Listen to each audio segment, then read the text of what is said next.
Well, hey y'all. I'm sorry I've been absent for a little while. Back in July, I had to do a 3-week straight work hitch. Normally I do a week on, week off schedule, but I had to do a 3-week hitch the last time, and because I couldn't forecast the weather that far out in advance, I decided not to take the motorcycle, which was probably a good thing, because I bet in the 21 days I was at work, I don't think we had 7 days where it didn't rain. And then the last week that I've been home, it's actually been a monsoon of a week too. So I haven't even ridden that much since I've been home, and now it's Wednesday, August 1st, and I'm westbound on I-10. I'm currently in Mississippi near Biloxi, but I'm heading back to work, heading to Houma, Louisiana. And I don't know if it shows up real well, but there's quite a bit of cloudiness and overcast and a few ominous looking clouds off in the distance.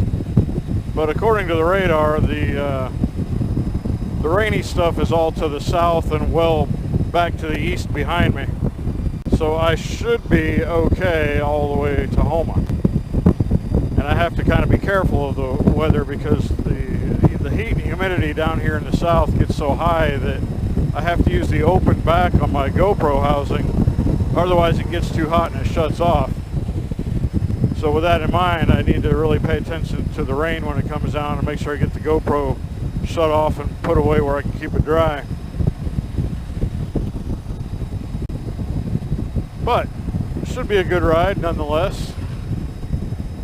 And part of my reason for even taking the bike this week to work is that at the end of the week when I get off, normally I go home Wednesday night after work. I make the 3-hour drive or ride back to Mobile, and I'm usually home between 8 and 8:30 at the latest.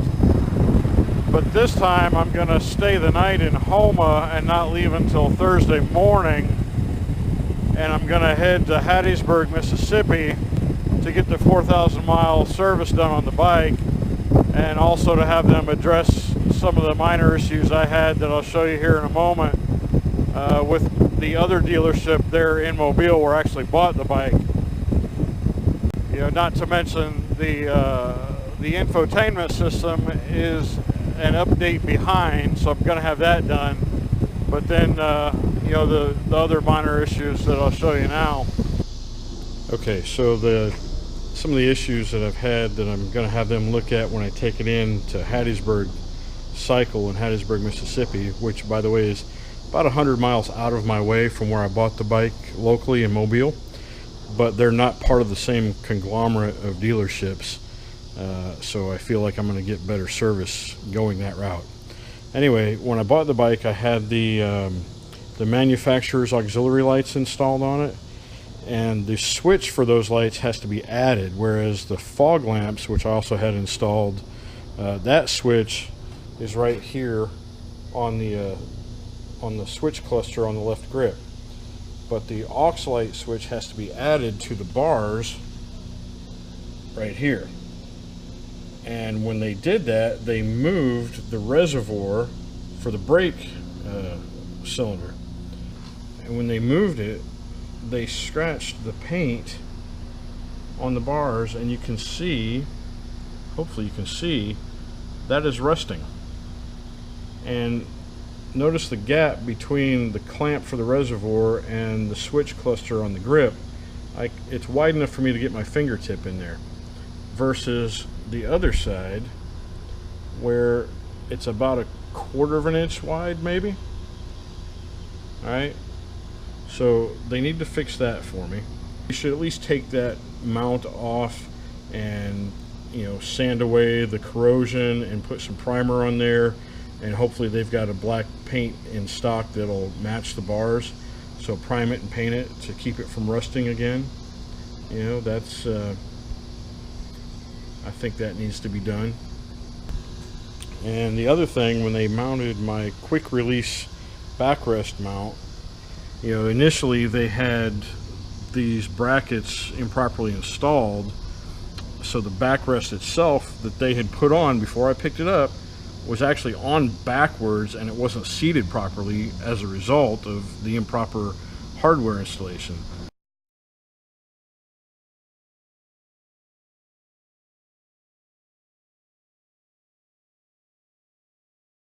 But what I didn't notice initially, and what they did, I'm sure, look right here.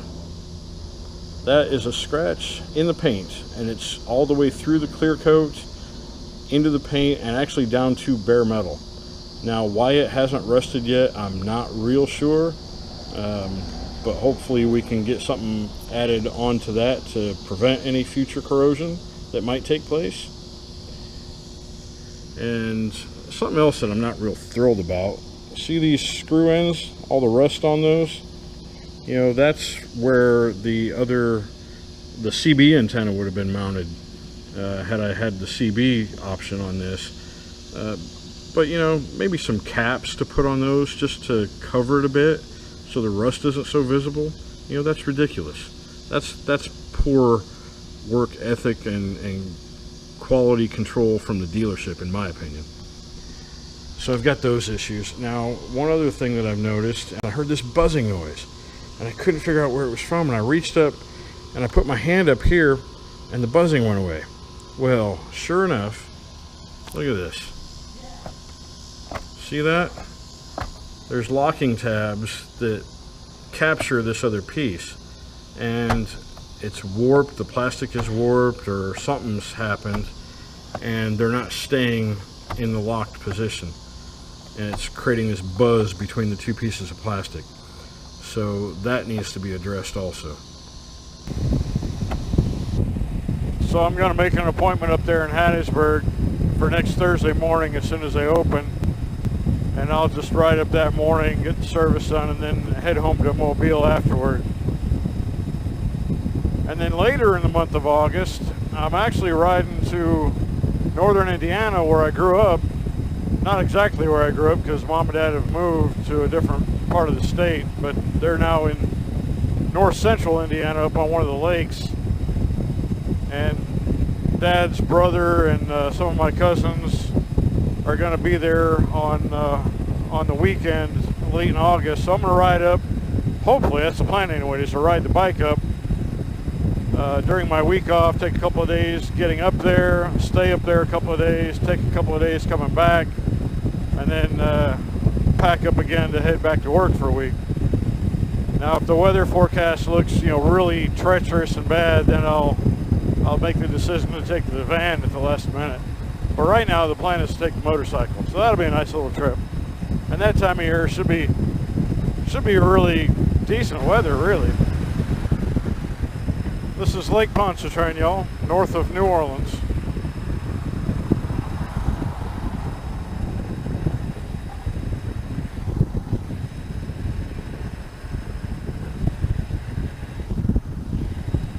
You can see right there the remnants of the old I-10 bridge that was pretty well destroyed when Katrina hit in 2005. And then they built this one next to it. This one is quite a bit nicer, actually. 3 lanes versus 2, and it's higher. I was really surprised actually how quick they got this put in.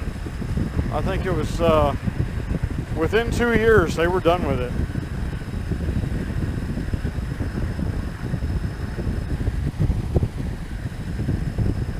And it's not going to show up on the GoPro, but New Orleans is straight ahead. A little bit hazy, so it's hard to see anyway, but I know the GoPro's not going to pick it up. It's way too far out there.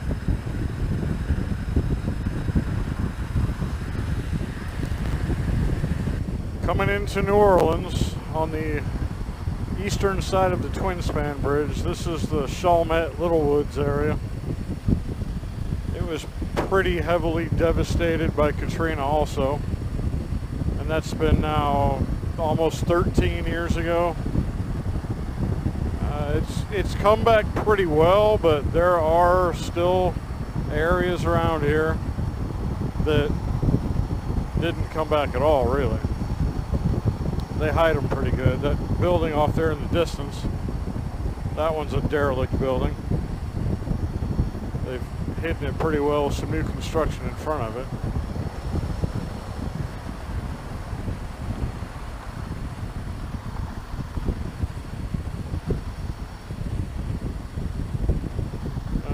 remember right, that might have been a Walmart at one time, or the Walmart was over in this empty lot over here. Let's see. That white building there is derelict. This was something converted into a church.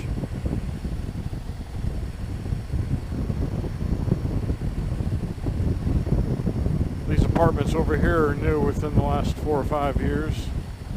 And then you got some homes over here that were part of the flooding.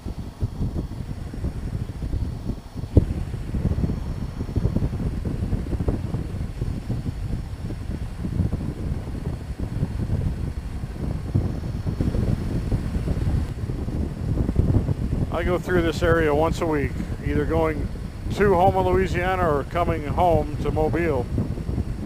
And there's nothing about New Orleans that piques my interest at all anymore.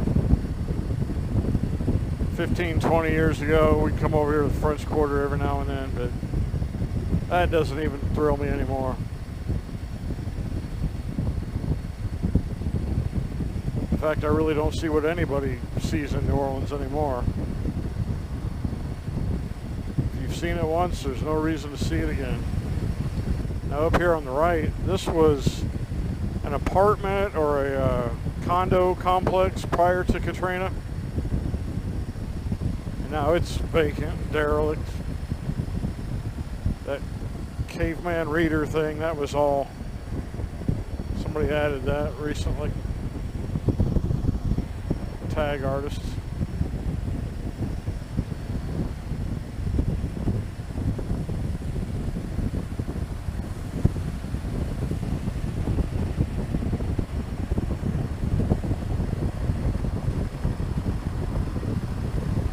Now this is the bridge they call the Twin Span coming into New Orleans from the east side.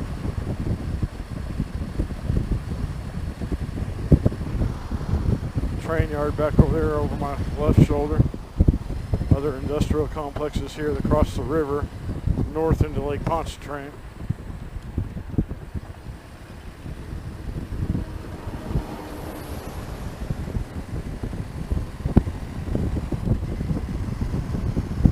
And there is New Orleans.